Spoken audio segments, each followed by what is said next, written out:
აფხაზეთის ომში იყო ტაქტიკური შეცდომები. არ არსებობდა საბრძოლო ოპერაციების კოორდინაცია.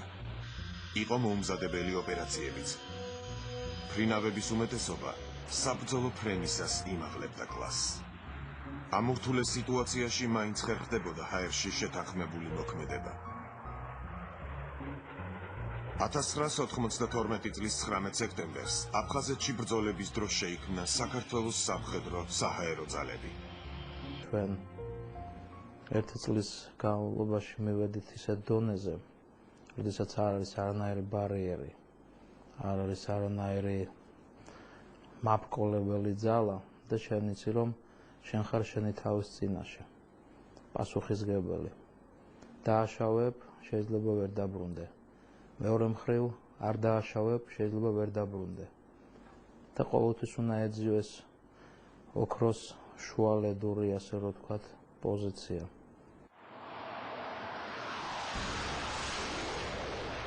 ერთ-ერთ საბრძოლო ოპერაციაზე ალან ლაკოევს გაუჭირდა ოქროს შუალედის მოძებნა და ის ბაზაზე ვერ დაბრუნდა. მის თვით ფრინავს გადასატანის არაკეტო სისტემა სტრელას ჭურვი მოხვდა. ჯერ ერთი, შემდეგ კი მეორე გრავაც გამოიგდო. ცეცხლში გახვეული სუ-25-ის დამორჩილება შეუძლებელი იყო. დასული იყო წვილით, იყო ეს წამყვანი წვილის, დაბლიდან ჩამოაგდეს. დაბას იმანაზე იყო, მან მოასწრო კატაპულტირება, გადმოხდა, გადარჩა და იმ საღამოსვე ჩავარდა მოწინააღმდეგის ხელში, სხვა წვერი. ალან ლაკოევის გასათავისუფლებლად სპეცოპერაცია ჩატარდა. 10 დღიანი ტყვეობის შემდეგ სპეცდანაყოფმა იგი გამოიხსნა. ბევრი მაგალითია ავიაციის ისტორიაში, რომ ფრინავი ცდილობს გადაარჩინოს თვითმფრინავი. ცდილობს და ბევრი სხვადასხვა ამას შეეწირა ბევრი ფრინავი, რომ იმის გადარჩენას გადახტომას ამჯობინა გადარჩენა თვითმფრინავის. და არ გამოვიდა და თქვა დაждდომა სადმე თვითმფრინავის და დაიღუპა მასთან ერთად. აფხაზეთის ომში დაიღუპნენ ქართული ავიაციის მაშინდელი სარდალი იზანი ცერცვაძე, ფრინავები ჯიმი მაისურაძე, სლავა ჯაბუა, ზურაბ იარაჯული. ერთ წელიწადში საქართველოს შეიარაღებულმა ძალებმა 25 მფრინავი დაკარგა.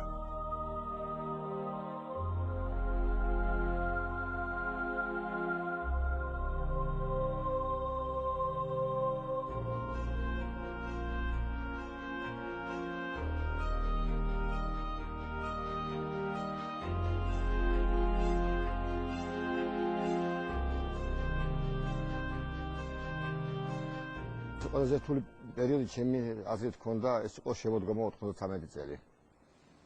როცა ავიაციამ დაკარგა ომის პერიოდში ბევრი მფრინავი და განსაკუთრებით იმოქმედა ჩვენ ავიაციაზე ჩვენი სარდლის იზანი ცეცხლში დაკარგვა. ეგ ყველაზე უარყოფითი მომენტი ჩვენს არსებობის პერიოდში.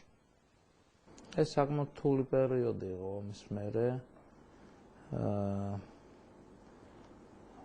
ალბათ რამდენიმე წლის განმავლობაში ჩვენ რეგულარულად, ასე ვთქვათ, ვარჯიშობდით. იყო პერიოდი, როდესაც პრაქტიკულად არ ვარჯიშობდით. იმ პერიოდში სამხედრო ავიაციას ყურადღებას არავინ აქცევდა. არ იყო საწვავი. არ სრულდებოდა ის აუცილებელი ფრენები, რაც მფრინავისთვის კლასის შესანარჩუნებლად და ასამაღლებლად იყო აუცილებელი. ვერ ხერხდებოდა ახალგაზრდა მფრინავების მომზადებაც. 1995 წელს ტრაგიკულად დაიღუპა ალან ლაკოევის ძმა, თამაზ ლაკოევი.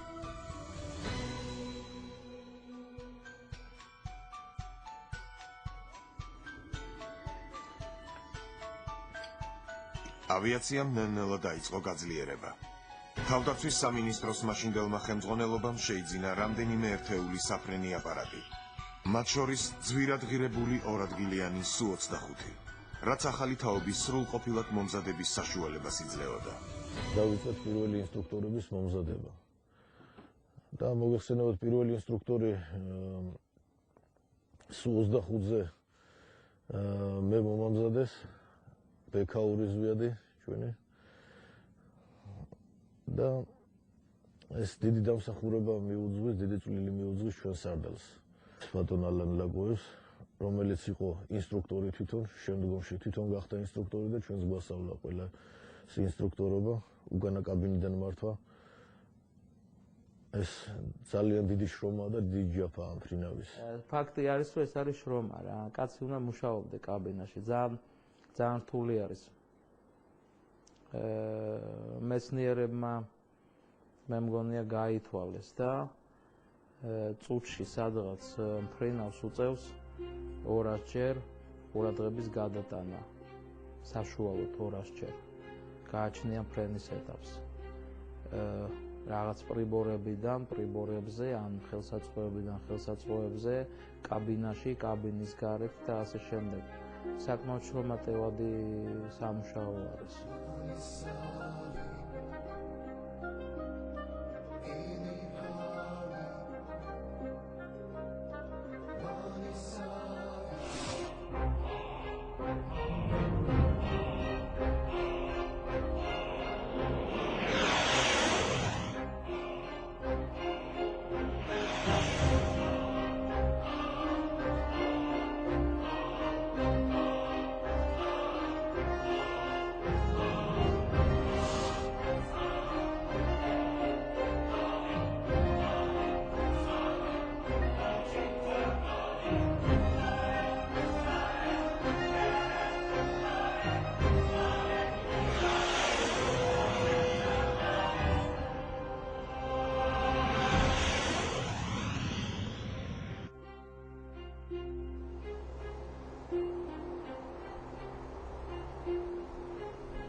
ალან ლაკოევი 1995 წლამდე კოპიტნარში უფროსი მფრინავის თანამდებობაზე მუშაობდა.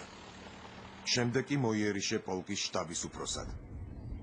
1999 წელს ის თბილისში სამხედრო ავიაციის უფროსის მოადგილედ გადმოიყვანეს. ბატონო პოლკოვნიკო, ჩემ მორგეობის დროს საერთო შემთხვევით ადგილი არ ქონია. სარგობის მორგეობის პოლკოვნიკი მეზრიშვილი.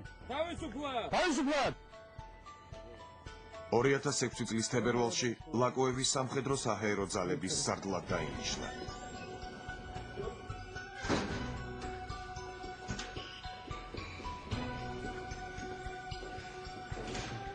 თვითმფრინავის კაბინიდან სარდლის კაბინეტში გადასვლა არც ისე იოლი აღმოჩნდა. რთულია კაბინეტში ჯდომა, რა თქმა უნდა, ბევრად უფრო რთულია. საქმე რაშია, იცით? როდესაც მფრინავი ჰაერში არის, შენ იცი, რომ ყველაფერი, ან თითქმის ყველაფერი შენზეა დამოკიდებული. შენ ხარ, შენ მართავ ამ თვითმფრინავს თუ საფრენ აპარატს და თუ რაღაც არ იქნება ტექნიკური რაღაც ხარვეზი და რაღაცა არ მოხდა სასწაული, შენიც შენი დავალება, შენიც შენი ფუნქცია და შენ ეს თუ ის დავალება უნდა შეასრულო. ბევრად უფრო რთულია, როდესაც შენ გიწევს ადამიანებთან ურთიერთობა. საერთოდ მიწაზე არ უც უფრო რთულია. ახლად დანიშნულ სარდალს სერიოზული გამოცდა ელოდა წინ. 2006 წლის 26 მაისს აღლუმზე 42 საფრენი აპარატი უნდა გამოეყვანა. საჭირო იყო სამთვეში 42 ეკიპაჟის სათანადოდ მომზადება, რაც თითქმის წარმოუდგენელი იყო.